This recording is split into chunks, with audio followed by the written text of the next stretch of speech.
नमस्कार, मैं हूं अर्जिता मिश्रा और आप देख रहे हैं इंडिया पब्लिक खबर।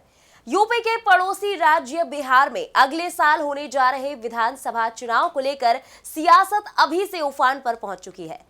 सत्ताधारी जेडीयू से लेकर बिहार में मेन विपक्षी पार्टी आरजेडी तक तमाम दांव-पेच आजमाते हुए अभी से ही इलेक्शन को लेकर अपनी अपनी सियासी पिच मजबूत करने में लगी है।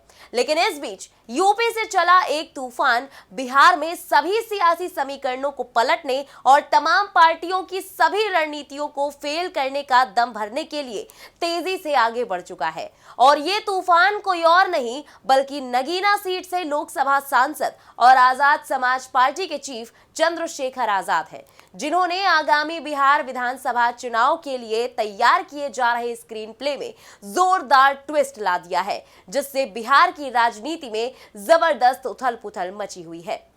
देश में अगले साल यानी 2025 को दो अहम विधानसभा चुनाव होने हैं, एक तो दिल्ली में और दूसरा बिहार में। हालांकि शेड्यूल के हिसाब से देखा जाए तो दिल्ली का चुनाव तो फरवरी में हो जाएगा, लेकिन बिहार में सितंबर-अक्टूबर के महीने की चुनावी तारीख निकाली जा सकती है। लेकिन बिहार के इस चुनावी रण को जीतने के लिए अभी से सारे सियासी सूरमा अपनी अपनी स्ट्रैटेजी को धार देने में लग चुके हैं। वैसे तो इस बार भी चुनाव में दो मेन पार्टियां ही यहां आमने सामने होंगी, जो अब दो अलग अलग गठबंधनों का हिस्सा भी है। एक तो सीएम नीतीश कुमार की जेडीयू यानी जनता दल यूनाइटेड, जो कि एनडीए का हिस्सा होने के साथ ही बिहार की सत्ता में पिछले तकरीबन 2 दशकों से काबिज है, और दूसरी आरजेडी यानी राष्ट्रीय जनता दल, जो कि विपक्षी महागठबंधन इंडिया का हिस्सा है।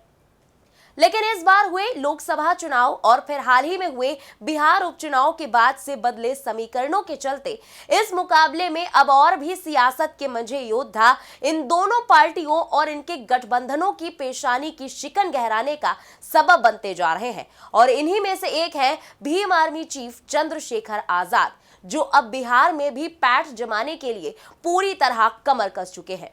तो चलिए जानते हैं चंद्रशेखर आजाद के मिशन 2025 के बारे में विस्तार से। इन दिनों बिहार विधानसभा चुनाव से पहले बिहार में लोक सेवा आयोग की परीक्षा में नॉर्मलाइजेशन लागू न करने को लेकर काफी हंगामा मचा हुआ है और इसको लेकर सियासत भी पीक पर रही है। वहीं इस मामले की हवा यूपी की सियासत तक भी पहुंची और नगीना सांसद चंद्रशेखर आजाद बिहार के पटना में छात्रों के आंदोलन को समर्थन देने पहुंच गए। इस दौरान बीपीएससी अभ्यर्थियों पर लाठीचार्ज को लेकर चंद्रशेखर आजाद ने कहा कि नौजवानों को डरा धमका कर कोई भी राज्य आगे नहीं बढ़ सकता। चंद्रशेखर आजाद ने कहा था कि मुझे बहुत दुख के साथ कहना पड़ रहा है कि बीपीएससी के बच्चों के साथ ऐसा हुआ है। उन्होंने कहा कि यह बिहार सरकार की कायरता को दिखाता है। नौजवानों को डरा धमकाकर कोई भी प्रदेश आगे नहीं बढ़ सकता। इन्हीं नौजवानों को भविष्य में प्रदेश की सेवा करनी है। बीपीएससी के बच्चों को पीटकर सरकार ने गलत किया है, मैं इसकी आलोचना करता हूं। वहीं पटना में आयोजित समाधान महारैली के बाद चंद्रशेखर आजाद ने कहा कि आजाद समाज पार्टी और भीम आर्मी लंबे समय से यहां संघर्ष कर रही है। वहीं इस बीच चंद्रशेखर आजाद ने बड़ा ऐलान करते हुए साफ संकेत दे दिए कि वो बिहार में भी विधानसभा चुनाव लड़ने की ठान चुके हैं। चंद्रशेखर ने कहा कि उत्तर प्रदेश की तरह यहां भी बहुजन समाज को एकजुट करने को लेकर तमाम तरह की मुसीबतें हैं, उससे निकालने के लिए हम लोग कमर कस चुके हैं। मुझे विश्वास है कि इस बार बिहार विधानसभा चुनाव में आजाद समाज पार्टी अच्छा प्रदर्शन करेगी और जनता को उनकी समस्याओं से निजात दिलाएगी। वहीं गठबंधन के सवाल पर उन्होंने कहा कि एनडीए और महागठबंधन कितना ताकतवर है, इसे प्रदेश की जनता बेहतर तरीके से जानती है। हमें किसी पार्टी की बजाय जनता के साथ गठबंधन करना है। जनता के वोट की चोट से यहाँ की सरकार को हटाना हमारा मकसद है और आगामी 2025 विधानसभा चुनाव में हम सफल होंगे। हम जनता के मुद्दों का समाधान करने के लिए प्रतिबद्ध हैं। यानी चंद्रशेखर आजाद ने बिहार में चुनाव लड़ने का साफ साफ ऐलान कर दिया और अब माना जा रहा है कि महागठबंधन के साथ वो मैदान में उतर सकते हैं। लेकिन इसी के साथ सवाल उठने लगे हैं कि उनके बिहार के चुनावी मैदान में उतरने से आखिर नुकसान किसका होगा, क्योंकि चंद्रशेखर आजाद ने पटना में मंच से केंद्र के पीएम मोदी और बिहार की नीतीश सरकार को तो आड़े हाथों लिया, लेकिन महागठबंधन के किसी घटक दल या उनके किसी नेता पर हमला नहीं किया। और चंद्रशेखर की रैली के बाद आरजेडी ने भी उनका बिहार की पॉलिटिक्स में वेलकम किया है। आरजेडी प्रवक्ता मृत्युंजय तिवारी का कहना है कि चंद्रशेखर आजाद सांप्रदायिक ताकत और बीजेपी के खिलाफ लड़ रहे हैं। लोकतंत्र में सबको चुनाव लड़ने का अधिकार है। बिहार में चुनाव है और चुनाव के वक्त गठबंधन में कई राजनीतिक दल जुड़ते हैं।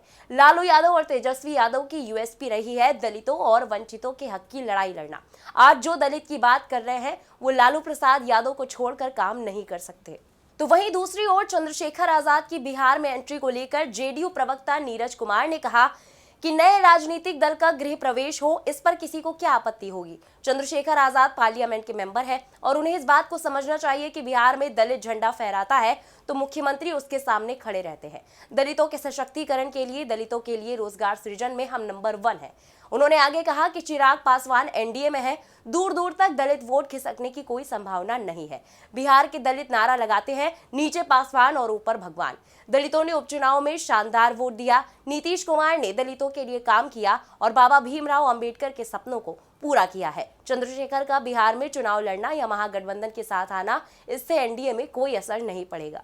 हालांकि चिराग पासवान की पार्टी एलजेपी रामविलास के नेता डॉक्टर विनीत सिंह ने कहा कि जहां तक बात दलित भाइयों की है तो वो किसी की निजी संपत्ति नहीं है। चिराग पासवान और हमारी पार्टी किसी एक जात नहीं, पूरी जमात की बात करती है और काम करती है। हमारे नेता हर किसी के सुख दुख के सहभागी हैं, उनको जनता के दिल से निकालना असंभव है।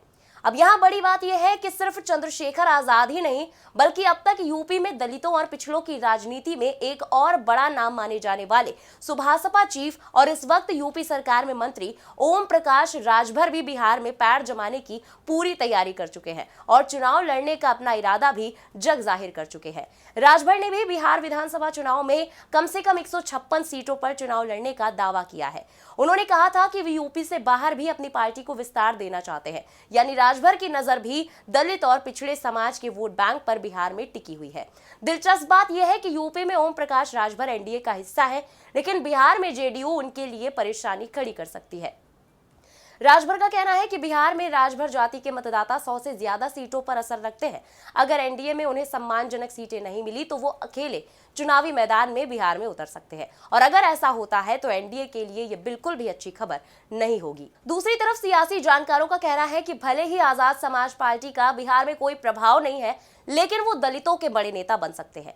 बिहार में दलित तीसरी सबसे बड़ी आबादी है, लेकिन राजनीति में अभी उनकी उतनी भागीदारी नहीं है। वैसे बिहार की सीमा भी यूपी से लगती है, तो ऐसे में चंद्रशेखर का असर यूपी से सटे इलाके में साफ तौर पर दिखाई दे सकता है। बिहार में फिलहाल चिराग पासवान के अलावा कोई और बड़ा दलित चेहरा भी नहीं है। ऐसे में विपक्ष उन्हें मजबूत करके मैदान में उतार सकता है। हालांकि इस बात से मना नहीं किया जा सकता कि बिहार में दलित राजनीति अभी एनडीए के साथ दिखाई देती है। यादवों के बाद बिहार में सबसे ज्यादा 5.5% पासवान वोटर है, जिन पर चिराग पासवान की अच्छी खासी पकड़ है, लेकिन इसके बाद 5.25 में से अन्य दलित हैं, जिनका एक छत्र कोई नेता फिलहाल नहीं है और इस जगह को चंद्रशेखर आजाद आसानी से भर सकते हैं और यूपी की लोकप्रियता का फायदा भी उन्हें यहां पर मिल सकता है।